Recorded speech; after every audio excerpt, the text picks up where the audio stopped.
Hello and praise the Lord. Karibuni sana. We are the Friends of Christ kutoka New Life Church. How are you? How are you doing? How was your week? How is everyone at home? I hope you're keeping safe. Na uko fiti. So we are going to introduce ourselves. Alafu tutawaambia the interesting topic that we've prepared today. Sa leo we'll be talking about disappointments facing the youth. It's a series of a few things that wanga zina to disappoint. Kuna wakati mtu anakaanga tu hivi unasikia uko na pressure from all sides, from family, from friends, kutoka job, pia kuna kitu unataka kufanya na do na huna. So we'll be talking about that today. I want us to pray alafu tutaanza. Everlasting King, we thank you this day for being with us and for being our friend. Thank you for giving us a wonderful time and for enabling us to be here to talk about what is disappointing the youth today. Pray as we begin, you are going to be there with us, but you're going to give us the wisdom of the things that we are supposed to speak about today. In the mighty name of Jesus, we pray and believe. Amen. So leo tuko na Favor, tuko na Monica, tuko na one gentleman, pale anaitwa Dennis. So Monica, so you take us through some of the disappointments zenye tunapitianga kama youth.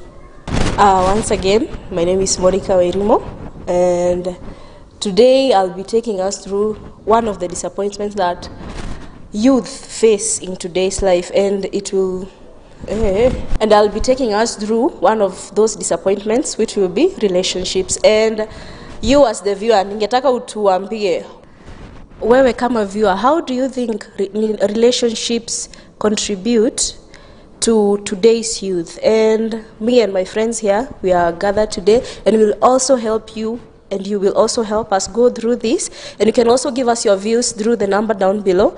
Talk to us, and so tutaanza na Mercy, ningetaka utuambie, how do you think relationships contribute to being a disappointment to today's youth? So I think relationships ni kitu inachangia sana kwa disappointments kwa youth. Na in relationships nitaongelea kuhusu relationships kadhaa. I'll talk of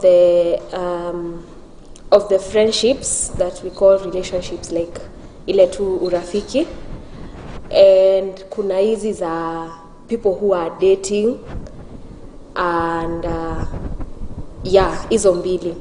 So friendships some are so toxic.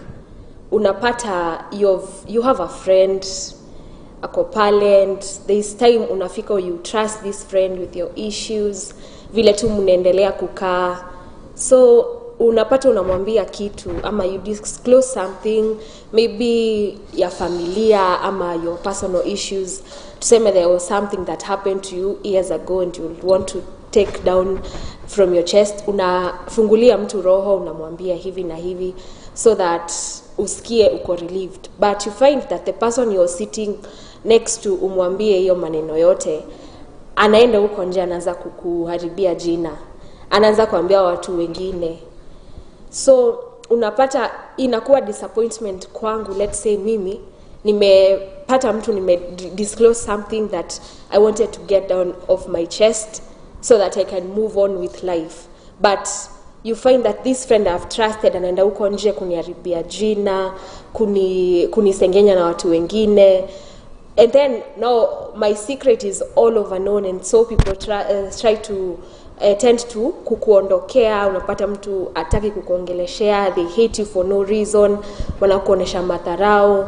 So hiyo yote madharau na hiyo kutokubalika inatokana na huyo mtu mmoja mwenye umedisclose kitu kwake ili usaidike, lakini akaenda kule nje na akakuharibia jina. So you find that ina affect you youth sana, because after ashajua, everybody knows of what I disclosed to this my friend, anakuwa na depression. Now he or she anaanza kujiuliza, sasa if I walk out of that door, how is the society going to view me as? Maybe you had disclosed a secret, maybe you are let's say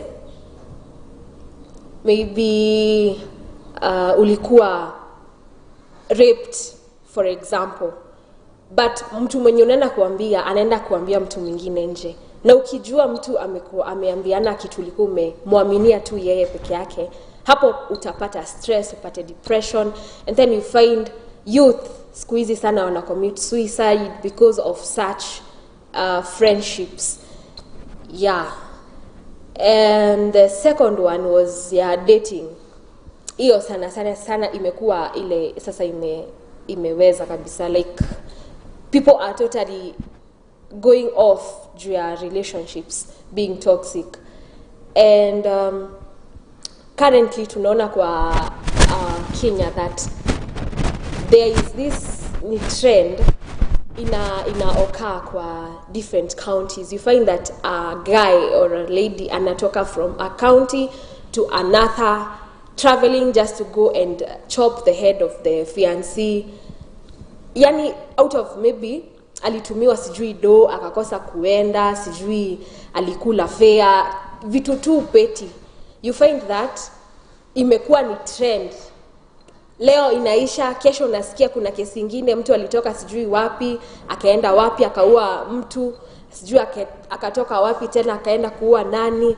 So imekuwa, it's a trend and it's a disappointment because tunategemea hawa youth ndio they'll continue the generations. Lakini sasa kama trend itakuwa leo huyu anatoka wapi anaenda naua mwingine pale, it will not work. It will not work. Haita ile tunangoje ile vision 2030 venye tunasemanga youth are the leaders of tomorrow. There will not be those leaders of tomorrow that we are waiting for. So if each of the youth there will take obligation to themselves to be loyal to their friends na to be loyal to their fiancés, I think we'll have a better world. Juu tuache hizi maneno za kuwa unaenda unaambiwa kitu alafu unaenda una disclose. Of course huyu mtu akikuja kwako aliona you are the best person to tell this. Maybe amekuangalia naona character yako, the way you carry yourself, you are worth to be told something na uweke, ama you're worth to ambiwa kitu na upeane a positive feedback. So I'll urge the youth out there to be loyal to your friend, be loyal to your fiancé, na mkuwe na ile understanding ndio to avoid these petty disappointments. Wow, Masi amesema ati today's depression, young people having depression inakuwa so much contributed by the relationships. Like, can you imagine mtu mwenye umeenda na yeye kwa public and declared this one is the person I am dating, alafu one day I decide to chop your head off out of nowhere? Where are we going wrong? Maybe as the youth, what do you think is going wrong with us? Are we getting into relationships too early? Are we not mentally prepared for these relationships? Talk to us using the number below. Tell us what do you think. And maybe tunaweza jaribu as the youth to try and curb this and to yeke back to line, to see where we are going wrong, what we should do, what we should not do. Because every day tunaenda tunapata youths leo boyfriend ameua girlfriend yake, sijui ameenda kwa hostel akamkata kichwa, sijui amemchoma kwa nyumba.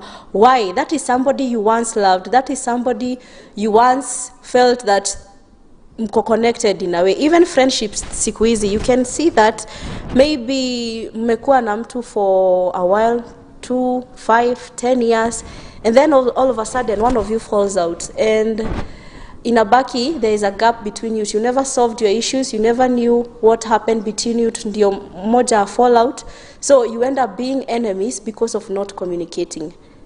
So Dennis, have you ever been in a disappointing relationship? Have you ever experienced a disappointing relationship? Have you ever disappointed someone in a relationship? Tuambie. Yeah, so thank you, Monica. And I think from the way Masi has explained it, yeah, from the relationship that we are in, whether with friends, with loved ones, with also family, I think personally I've experienced disappointments. Not so many, but I've experienced a number, since I also have friends that probably at some point I did things that they were not happy about, or they did things that they were not pleasing to me.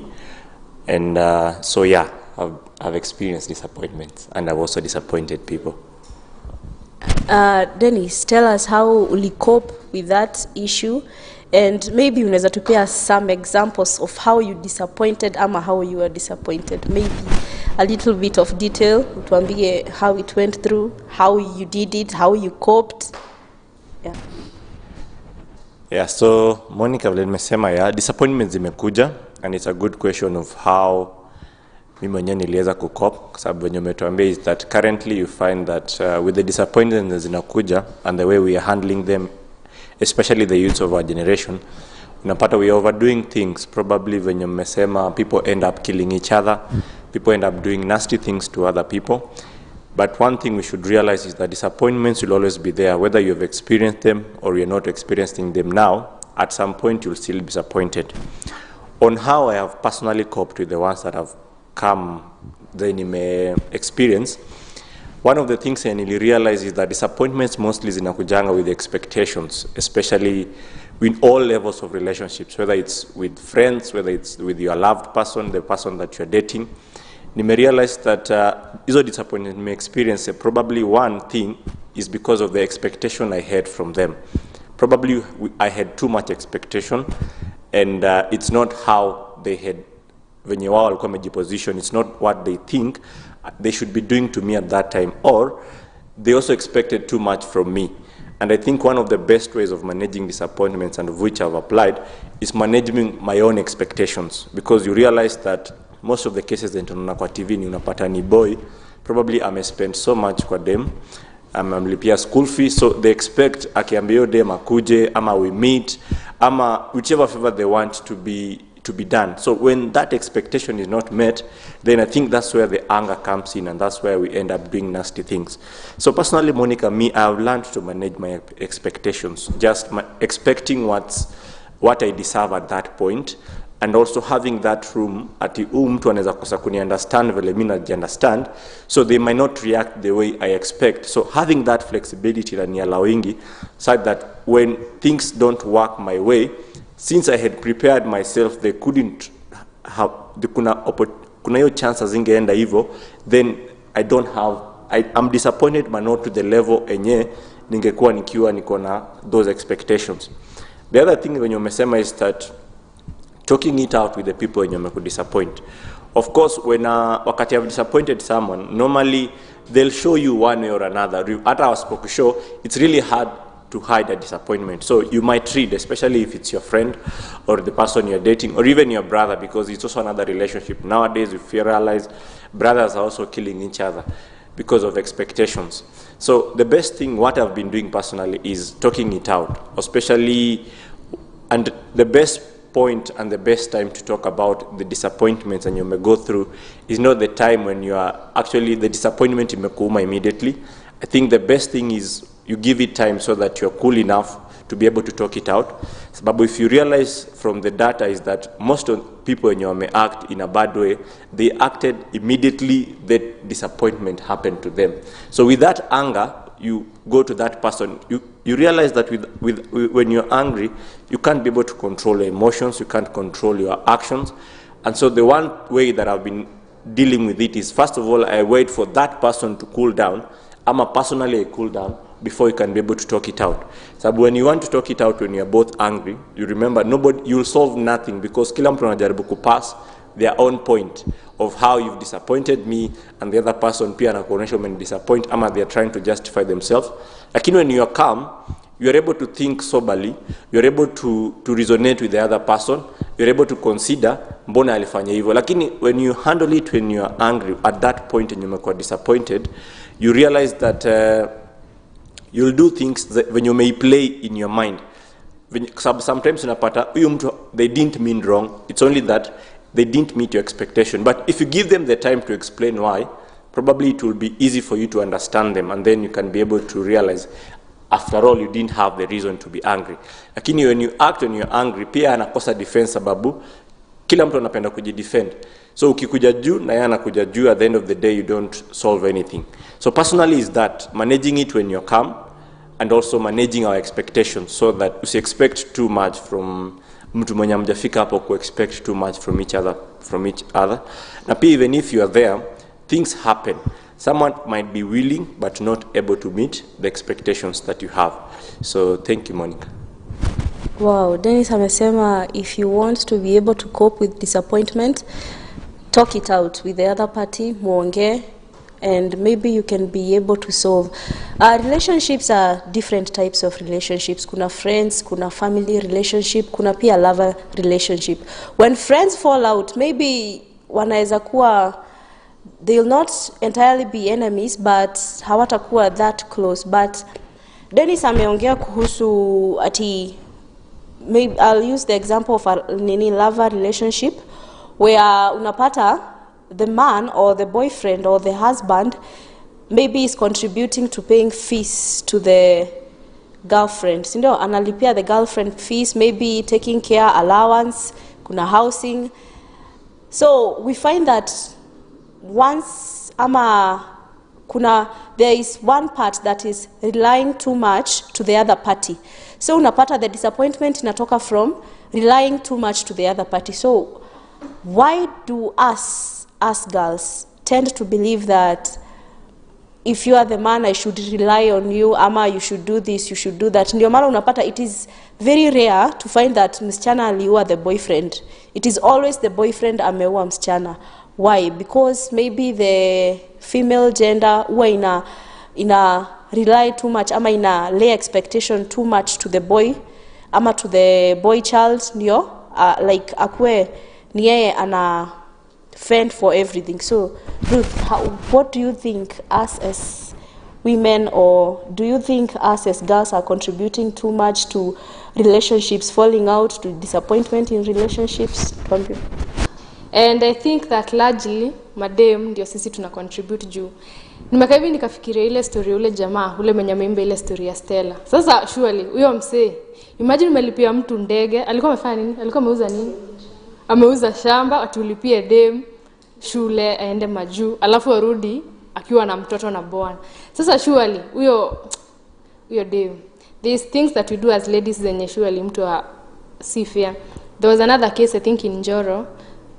Ilikuwa Njoro, I think like Ipe University, I'm not sure, but a girl alikuwa anatumia wangu ado na boy hadi akatumia pesa ya bash.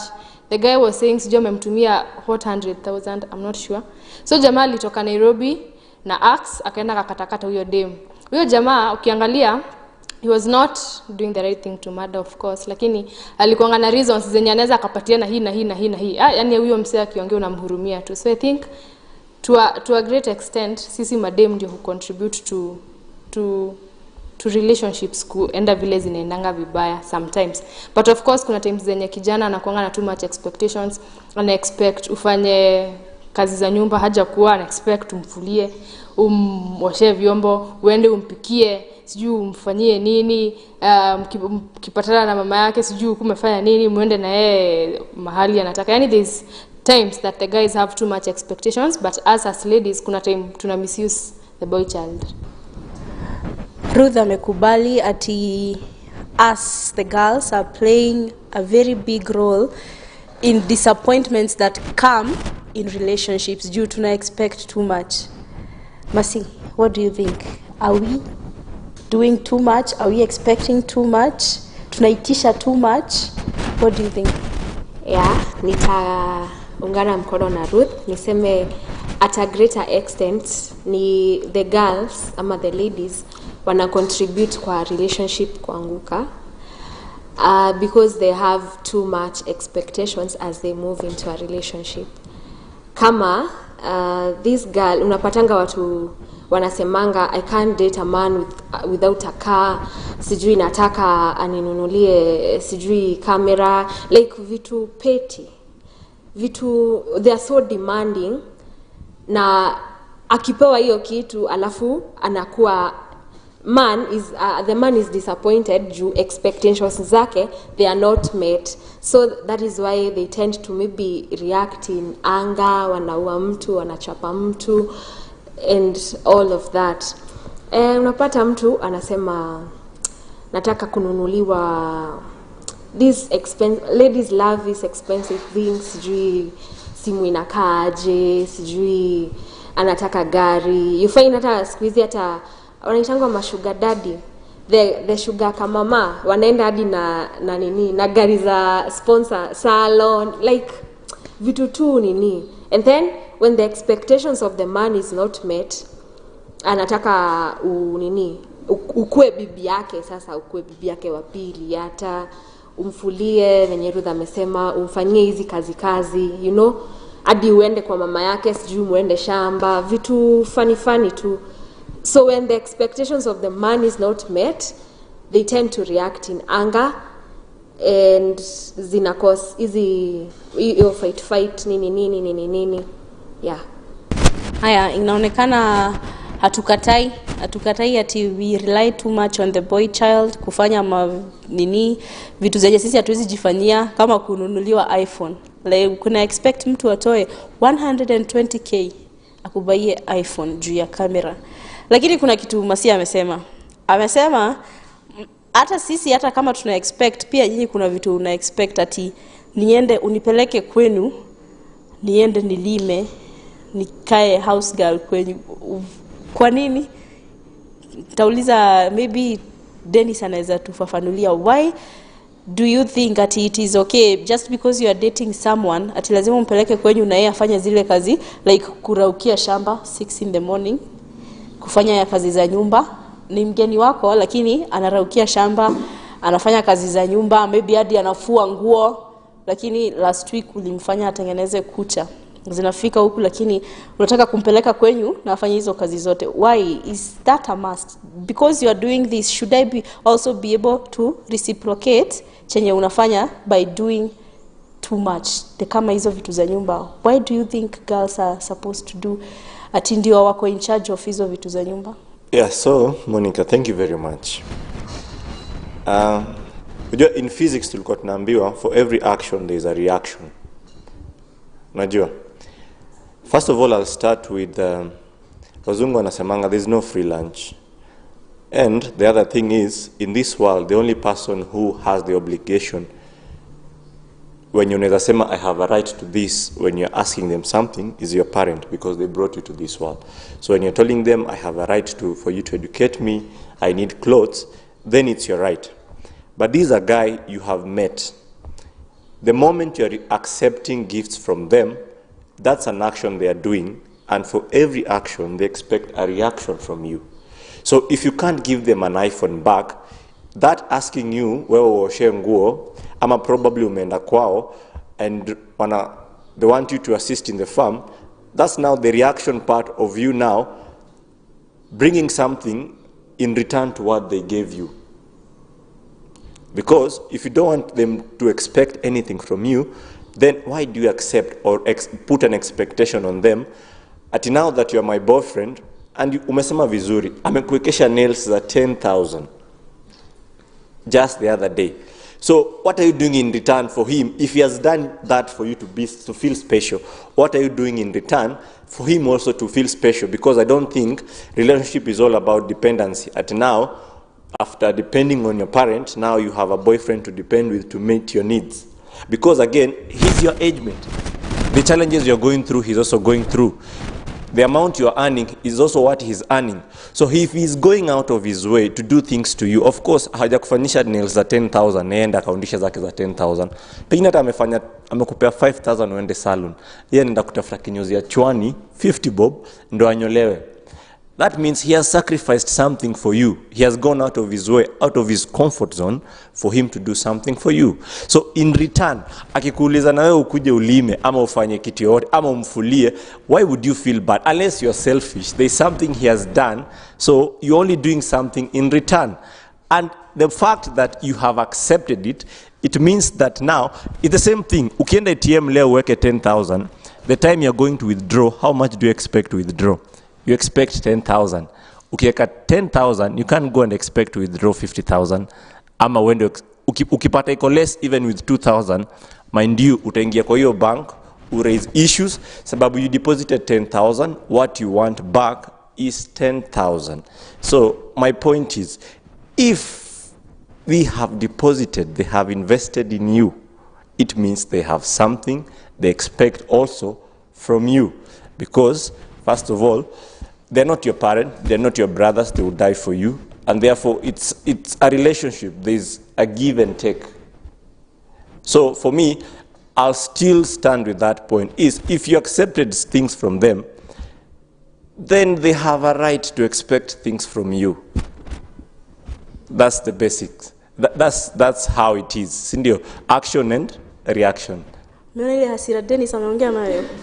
Unasema mimi ndo nimemkosea na nimemuuliza tu views zake. Hizi ndizo hasira mnaona tukiexpect too much wanakasirika hivi. Just because nimemuuliza kwa nini nitengenezwe kucha alafu nipeleke kwao nilime. I think Dennis venye ameongea it is true. If you are given something, hata kama si lazima, you should have a mindset ati lazima, maybe at one time you'll have to give back. Ndio isikae like kuna mtu mwenye una depend so much on. So vile Dennis amesema ni reaction. Action in reaction. Tuache ku depend so much on one part, tuache ku depend so much on one side. Ndio if wewe unataka somebody to give you 10,000 shillings for nails, 10,000 shillings for your hair, kuwa hata wewe you are in a position maybe akikosa you are able to do your hair na hizo 10,000 shillings, maybe unaweza jipeleka kutengenezwa kucha na hizo 10,000 shillings, si lazima akupatie. Ndio ile hasira Dennis ameongea nayo maybe itapungua kidogo akiona pia wewe unajaribu. So Ruth, how do you think ndio like tuache kukaa ni kama tuna rely on one side, tuache kukaa ni kama tunaekelea the burden on maybe the boy child, the girl child? How do you think we should react? What do you think we should do as the youth? Ndio like relationships ziache kukua everywhere. Like tupate sasa a positive impact when it comes to talking about relationships za youth ama za these young people. What do you think we should do? What do you think we should improve? What do you think we should bring into the table this time? Kabla nijibu swali yako Monica kidogo, tumeatakiwa. Lakini mimi nataka kwanza kutetea girl child ako hapo mwenye akona mjango anambaia chipo muitu na sausage ya 15 bob, na huyo mtu ana expect muende kwao kulimia. Unajua Dennis, unajua kuna hawa watu wawili. Kuna kwanza huyu mtu mwenye anakulipia nails za 10k, sidhani anaweza kupeleka kwa ulime. I think atatafuta mtu amlipe aende asaidie mamake huko kulima. Lakini huyu mjango mwenye anakubayanga hapa mwitu, huyo ndo expect uende umfulie, umpikie, alafu anakuambia hata sio if material anafaa afue, apike, alime, akuwa anajua kufanya nini na nini. Anyway, so usiku unakaa hapo na unafanya vitu zenye ziko hapa na una expect kufanywe na dem vitu ziko hapa. But as a girl child, I think that we are supposed to also work.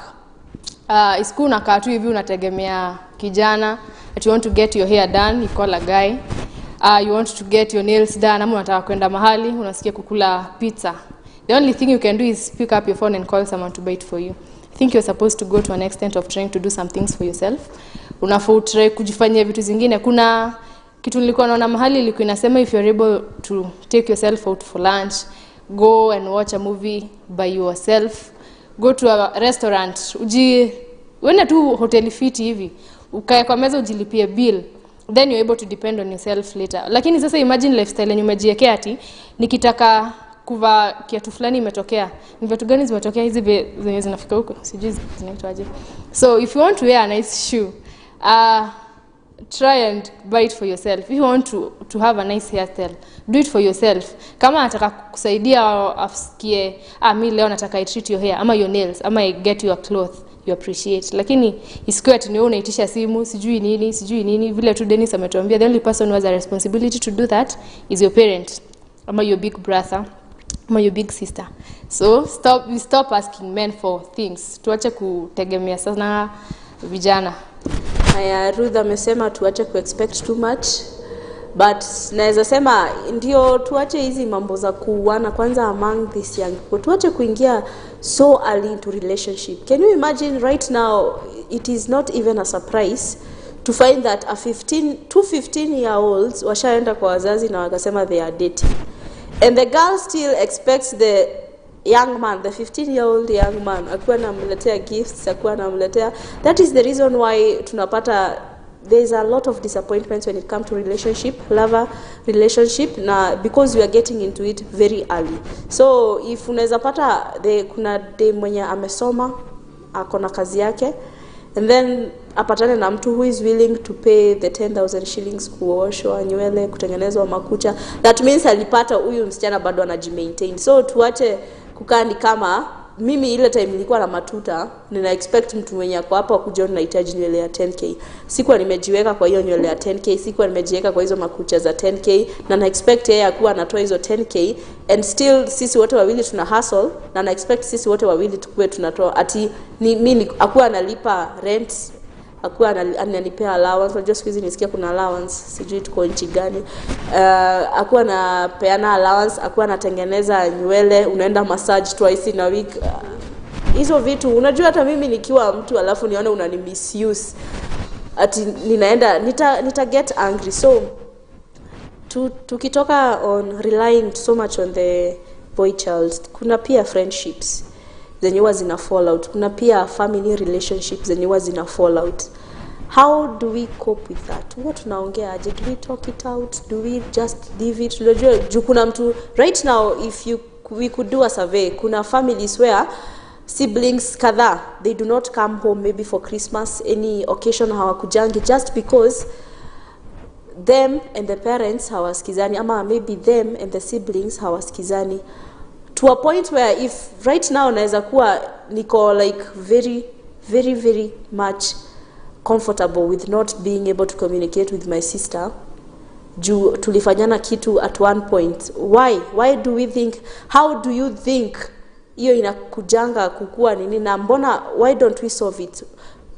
Messi, maybe unaweza tuambia how do you solve relationships zenye zinakujanga maybe when friendships fall out, not even lover relationship, friendships fall out, families fall out. How do you think us as the youth tunaweza kuwa tunazikab ama tuna fight those disappointing relationships between friends, between families? What's your take on this? So how we are supposed to cope with family relationships and friendships? One thing I'll say is that kuketi kuongea hii maneno, it takes nothing. It just takes your courage and kukua tu humble. You just humble yourself, approach huyo mtu, mwambie me by the way brother, kuna vile ulinifanyia na sikufurahia. Just sit and talk it out, cause unaona in this era that brother atatoka Luisoi aende Karatina kukata tu brother yake na panga, simply because alikata nini shamba, akasema ile ya chini ni ya huyu mkubwa, hii ya juu ni ya ule mdogo, lakini hakuwa anataka hivyo, alikuwa anataka ya mkubwa ikuwe chini, hiyo bla bla bla. So simply because of that, a brother from wherever place anatoka anaenda na huwa brother yake. It takes nothing, just the two of you just sit, talk it out, mwambie mimi nataka ile shamba juu ni the same nini, I just want mine to be here, yako ikue pale. And I think there is no way mnaweza keti tu just talk in peace mkose kuelewana. Utamwambia why do you want it to be here na muelewane. It is simple to just sit other than involve kila mtu. Sasa nikienda nichukue panga nikate brother yangu, I'll have involved the whole community. But when I sit here with my brother and tell him, mimi kuna kitu ulinifanyia, kuna vile sikufurahia, kuna vile nilifeel vibaya, kuna vile unafanyanga mimi huwa sifurahi, just talk it out. And in the families unapata that the parents maybe kuna vitu hawafanyii watoto, wanafanyia watoto ambazo mtoto ana feel si vizuri. Just approach your mother or your father in a humble way, mwambie dad, mimi sikusikia vizuri venye uliniambia hivi na hivi na hivi. Mom, mimi sikusikia vizuri venye ulinifanyia hivi na hivi na hivi. The next time ukiniambia hivi usinishautie. The next time ukifanya hivi usinikomanie. You know, just sitting and talking out the problem, unaiweka kwa meza na hiyo inaisha. So yeah, I think that is it. You just talk things out and inaisha tu. Masia amesema the only solution to disappointing relationship is communication. Be able to talk it out, be able to mkae chini msolve, although sijui if kama ile story ya Stella angekuja alafu huyo mzae wake wakae chini wamwambie nilikukosea bila nimerudi na bwana na mtoto, still inaweza kuwa challenging, but communication imeoneshana communication is the solution to everything. So if you are able, if hata kama you will not go back to the relationship you were in before, even if at one point you will have to fall out, every party will have to fall out, just make sure mmeachana in a peaceful way. It does not always have to end up in kuuana, to end up in kuchukiana. If umechoka na mtu, why don't you just go and tell that person? Unajua, and also ukue na mindset ya uko prepared for anything. Maybe this was not meant to last, maybe we were not even meant to be together in the first place. So usikue ati umesema umeweka your whole life into this relationship, ati umeweka your whole mind into this relationship. Be expectant of anything. Ndio at one time, if you feel, unajua, if I feel I'm too fed up with this, I should be able to communicate with my partner, I should be able to communicate with my friends, my family, maybe it is my parents. Niende venye tu Masia amesema akae chini, we are all grown ups. Maybe I'm not a child, junikiwa 10 years old, hakuna vile nawezaenda nikalishe mama yangu chini wambie, Mom, this time umenishautia and I do not like that. Next time hata kama ni kunicorrect, ongea pole pole. Hiyo sasa utakula coffee na utakuwa depressed even more. But when you are older and you feel that your parents wamekufanyia kitu and you feel that imekukasirisha, call it out. Just go and tell them, Mom, Dad, mlinifanyia hivi, and at this point I do not feel that it is okay for you to be able to do this to me. So even your friends, unafaa kumwambia, I trusted you with this, and maybe if tumechoka na each other, why don't we just go our ways peacefully? Tuache kuleta so much toxicity kwa hii relationship, tuache kuleta chuki, tuache kuleta situations where it will end up maybe killings. Alafu us as youths, let us not expect too much. If I am a girl and I feel I should have a lifestyle that is beyond my means, hiyo ndio inaleta so much killings, inaleta so much disappointments, yenye inaend up to be very toxic. So if I cannot afford something and I feel that the other party can afford, let me not jump into it. Ndio maana unapata, I am maybe girls, unaenda unapata wanatafuta sugar daddy, maybe wazungu, because you feel huyu atakuwa able to cater for all my needs, lakini mimi nitakuwa tu nakaa kwa nyumba ni being the baby girl that I am. Sifanyi kitu, I am just in the house. That is not right. Be able, if you want something, just be able to know that nikikosa from that other party, maybe what I have done for myself, what I have tried to earn for myself, I'll be able to afford that certain thing. Ndio mtu asione like una rely too much on them, una rely too much on what they are doing, na pia yeye ana hustle. So kama ni relationship, let it be a 50-50 relationship. I give, you give. I take, you take. If it is gifts, I'll be able to gift you. You will also be able to gift me. Kama ni kupelekana out, I can be able to tell you, if maybe we are dating this time, I will take you out, I will pay for the bills. Hata kama itashusha gangster points kidogo. But what I'm trying to say is, let it be 50-50. Let there be communication when it comes to relationship, and tutakuwa able to avoid so many bad, what do we call it? Well, so many bad feedback. Tuta-try kupandisha positive feedback a little bit, and tuta-try kupunguza hizi mavitu zinatokea every now and then, social media kuana every now and then, sijui huyu aliuliwa wapi, sijui wasichana wangapi walipatwa wapi, just because I accepted a drink from somebody yenye sikuweza kuafford, and I was not able to give back what that other party wanted. So the root, the solution to all this is communication. And that being said, we have come to the end of our show. You can find us on Facebook at Breaking the Limits TV. We are also on YouTube, BTL TV Kenya. You can also listen to us on Rware 101.7 Rware FM, and also